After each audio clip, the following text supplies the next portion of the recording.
Kulo niku mulai ngaji riyen itu mengumpulkan beberapa hadis tasbih yang tentang metode kalimatnya, bukan metode keyakinan. Nah, keyakinan tentu kita dalam hati selalu mau coba tasbih, tapi ada metode kalimat. Metode kalimat itu begini, misalnya Sayyidah Juwairiyah ini kalau cerita riwayat dulu. Sayyidah Juwairiyah itu kan Kanjeng Nabi kalau gilir istrinya itu misalnya habis subuh selesai, terus Nabi mau ke masjid. Ketika Nabi mau sholat subuh, Juwairiyah itu masih wiridan. Ketika Nabi sudah dari masjid, sudah sampai waktu duha. Waktu duha menurut standarnya ulama itu min tulu isyamsi ila qadri rumhin. Terus kira-kira itu cara batas pandangan mata itu 7 meter dari ufuk. Sinazuril ain. Wong kuno nak darani kadar tak penumbak. Ya kira-kira 7 meter dari pandangan mata dari nopo ufuk. Ini rumah. Berarti nak wiridane mulai 4:30 nganti jam 4:30. Lo tak warai carane bener tapi rada nakal tak warai. Dari Kanjeng Nabi baru kesubuh. Ulama udah ana nakale koyo Nabi. Lah Kanjeng Nabi baru subuh niki. Wiriya, lo kok wiridan. Lo mulai mau wiridan. Wah, aku mau maca patang kalimat tapi ambek wiridan mau sik unggul macananku. Jadi kita tak ada tujuan. Ya mau wiridan nggih. Aku mau duwe patang kalimat, nak mbok waca ping 3, gandeng mbek wiridane mulai napa? Niki ben sampean roh sanate wiridan. Gini ku Kanjeng Nabi carane wiridan, satu kata itu dirangkai kemudian diyakinkan meninsijam menyatu dengan fakta alam. Mane sampean kudu syukur. Sing elek, sing ganteng, sing sugih, sing marah kudu syukur. Engko tak wak ijazah. Mergo ini ngaji terlama sepanjang kula nyai. Jadi mulai tahun 1431 sampai 1430 napa? Ini kita bari pas maghrib. Itu maghrib itu wis mlebu tahun 1432. Jadi ngaji terlama dalam sejarah saya. Jadi melewati antar tahun. Antar napa? Antar tahun. Ini kalau niati nangin dalam. Kalau nu gak ada aset anjani itikaf Rian biasa itikaf diambang. Masa gitu umat ngajak Mustafa bareng. Kanjeng Nabi cara ngajari kita begini, dan ini mesti tak sanggup mati. Kalau nak sanggup mati tambah mencukup, hanya saya sudah benar. Tapi jangan tak sanggup nih, benar urip. Jadi begini ya, Subhanallah itu kata sakral yang diwariskan mulai Nabi Ibrahim sampai ke Nabi Muhammad Shallallahu Alaihi Wasallam. Artinya Subhanallah, ya Maha Suci Allah. Maha Suci ini artinya ya tidak terbayang kayak apa bentuknya, terus kayak apa irodahnya. Kayak apa maunya itu tidak terbayang. Ya sudah, pokoknya Allah itu suci. Meskipun kita tidak pernah bisa menghadirkan makna kesucian itu sendiri kayak apa. Tapi kemudian sucinya Allah itu gimana? Kata Nabi ada dokholki, ya sejumlah makhluknya Allah. Wong elek, wong pincang, wong nakal, maling, guntuk, bajingan. Pokoknya ada dokholki. Pulau ini mau tasbih jenengan Gusti sejumlah makhluk jenengan. Jadi artinya nak wiridan mulai 4:30 sampai 4:30 Juwairiyah mau itu orang mewakili seluruh alam raya. Nabi nakalan ada dan apa? Jadi ada dan apa? Nah, terus ditiru ulama-ulama yang nakal nak wiridan ada dan nafasin. Sejumlah nafasnya uang orang umat tahu uang semua. Nak mau ada selawat ya mau tenipu. Ada mawasi aku ilmu uang pokoknya ini kalau cerita sing ringan-ringan masalah. Makanya kemudian menjadi masalah fikih, masalah ilmiah. Lalu kalau ingin kode Mas Romanto, ini sebagai waktu. Kalau masalah fikih yang memang harus dikaji oleh kiai sing biasa batul masail. Kalau menpensiun, kalau kemudian nanti bintang batul masail, job sufi kalau pensiun, nyata menjadi masalah. Andaikan Nabi menyuruh orang istighfirillah mi'ata marrah, mbok kamu itu istighfar mi'ata marrah 100 kali. Apa itu orang itu cukup gini? Astagfirullah mi'ata marrah. Gusti kalau istighfar ping 100 Gusti terus cukup enggak kira-kira?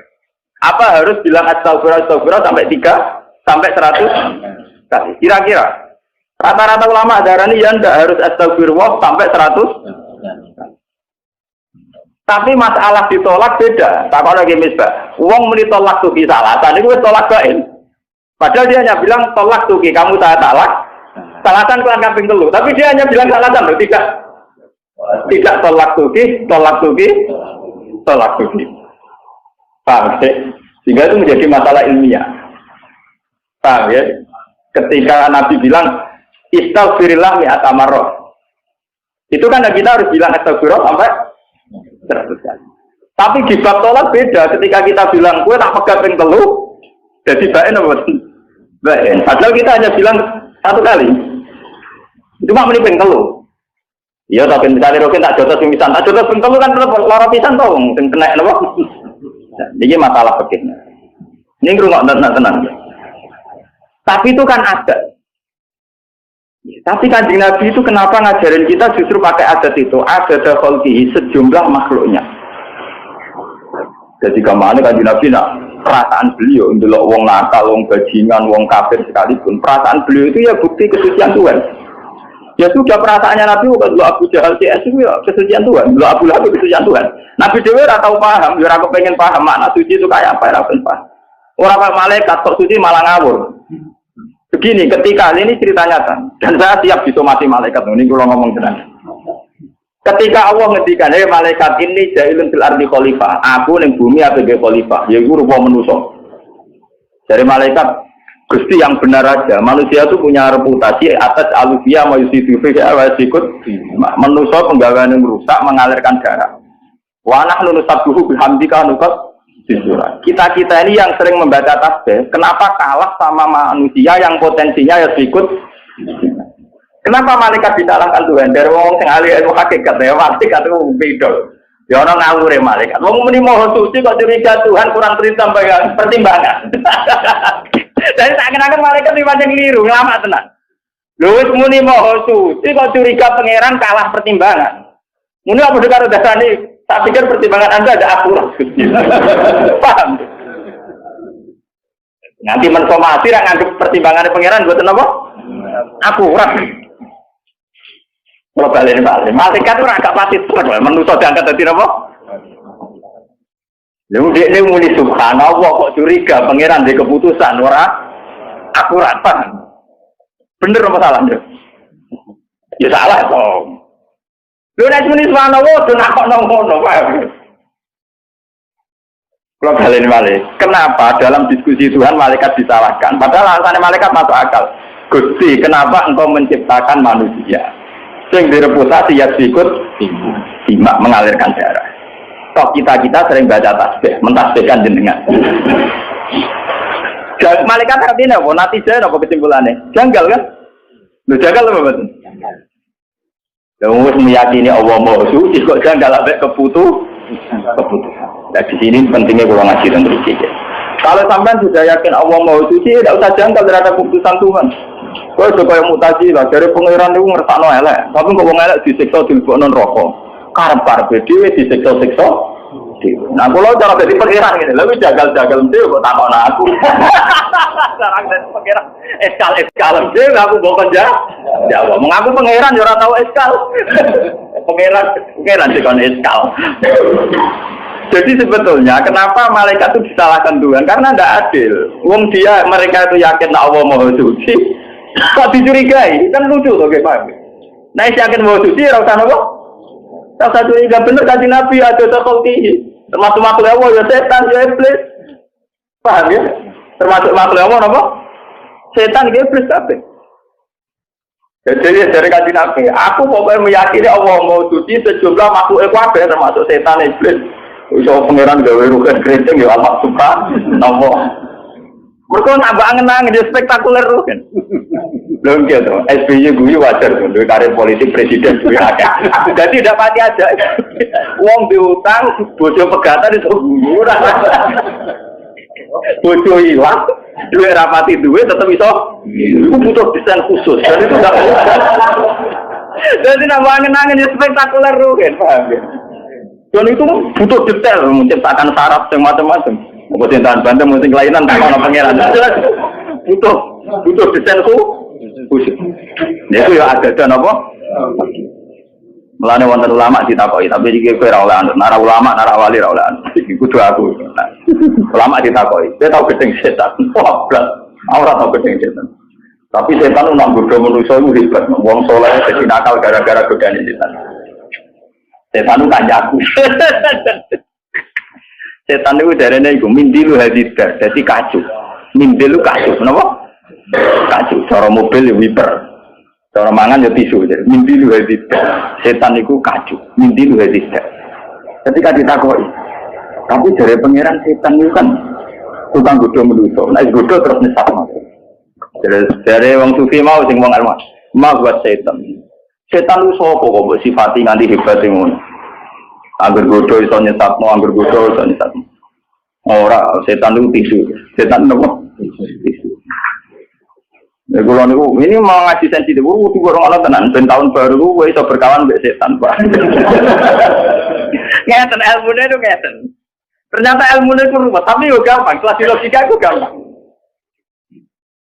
Orang Islam, orang mukmin itu kan disuruh yakin dan harus berkeyakinan innallaha ala kulli syai'in qadir, bahwa Allah yang paling mampu melakukan apa saja. Sehingga menjadi perdebatan Mu'tazilah dan Ahlussunnah itu begini dulu. Kata Mu'tazilah akan janggal, kenapa Allah menghendaki keburukan, kemudian Allah pula yang menyiksa, kan tidak adil menghendaki biar sendiri, enggak disiksa-siksa. Jadi Mu'tazilah itu darahnya nak wong elek karepe setan, nak apik karepe pangeran. Lah Ahlussunnah ya tak oleh takok, berarti pangeran nak kalah kalah. Mergo ning dunya akeh elek timbang. Berarti pangeran tak kalah. Wah, Mu'tazilah enggak siap, pangeran kalah enggak siap. Jadi Ahlussunnah di soal perkara Allah ngarepno elek kok nyiksa elek yo ora iso jawab. Mergo kesane kan yo ora adil, ngene kesane yo ora adil. Tapi wong Mu'tazilah diarani, lah tapi urusane donya wae elek, berarti karepe pangeran kalah. Ya Mu'tazilah yo ora siap di pangeran kalah. Akhirnya wong loro sing zaman padha ulama urung model kampus, urung model studi banding macam-macam, urung model enggak kok tapi ora untuk rumus. Paham ya? Terus jarene wong loro ketemu kancane situ. Lah iya mula-mula ra ono Quran hadis ngajari bantah-bantah ngene iki. Dia germuni subhanallah wallahu akbar ya bar. Makane mau suci Allah Maha Agung. Lah iki terus senang akhirnya. Lah ya ora ngono darane Allah akbar apa sing mau besar. Ora koyo kuwe setan malah besar. Mergo setan menangan terus ora koyo kuwe malah kesane muji setan terus, kesane setan akbar, paham? Kesane setan setan menangan terus idene kasil terus sing akbar napa? Setan. Mulane kula langgep setan yo mintilu hadidar. Cara kula nggih kasus. Sak kula nganggep setan ku kasus. Mulane ada hadis antik yang ini menunjukkan ilmu hakikat. Suatu saat kan Nabi bilang, dan ini hadis sahih. Tidak ada manusia kecuali digoda setan. Gitu ya? Wala anta ya Rasul, engkau juga digoda setan. Iya, tapi dengar aku tak duduk Islam. Itu kan lucu. Ada hadis dan cerita tak.